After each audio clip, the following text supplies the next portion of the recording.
go to mediums. Aviators who pilot miraculous mechanisms created by man's genius wear amulets on their sweaters. What inexhaustible reserves they possess of darkness, ignorance, and savagery. Russia is an instructive case. Post-communism, many Russians view science with suspicion.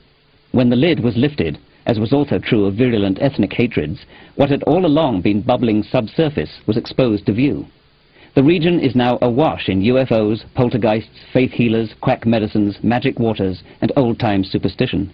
A stunning decline in life expectancy, increasing infant mortality, rampant epidemic disease, sub-minimal medical standards, and ignorance of preventative medicine all work to raise the threshold at which skepticism is triggered in an increasingly desperate population.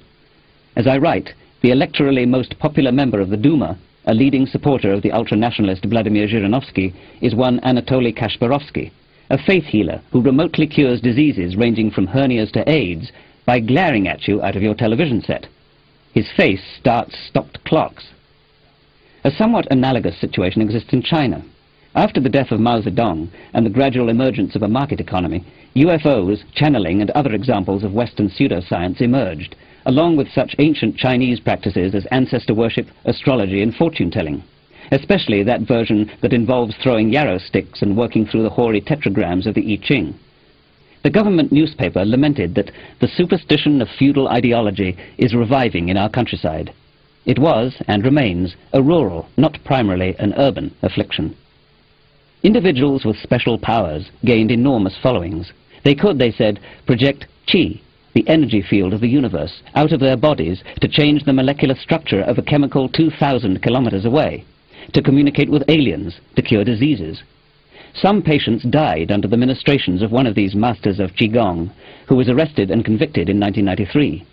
Wang Hongcheng, an amateur chemist, claimed to have synthesized a liquid, small amounts of which, when added to water, would convert it to gasoline, or the equivalent. For a time, he was funded by the army and the secret police, but when his invention was found to be a scam, he was arrested and imprisoned. Naturally, the story spread that his misfortune resulted not from fraud, but from his unwillingness to reveal his secret formula to the government. Similar stories have circulated in America for decades, usually with the government role replaced by a major oil or auto company. So pseudoscience in America is part of a global trend. Its causes, dangers, diagnosis, and treatment are likely to be similar everywhere. Here, psychics ply their wares on extended television commercials, personally endorsed by entertainers. They have their own channel, the Psychic Friends Network. 1 million people a year sign on and use such guidance in their everyday lives. For the CEOs of major corporations, for financial analysts, for lawyers and bankers, there is a species of astrologer, soothsayer, psychic ready to advise on any matter.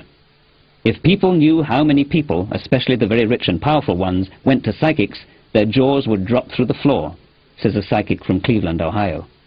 Royalty has traditionally been vulnerable to psychic frauds.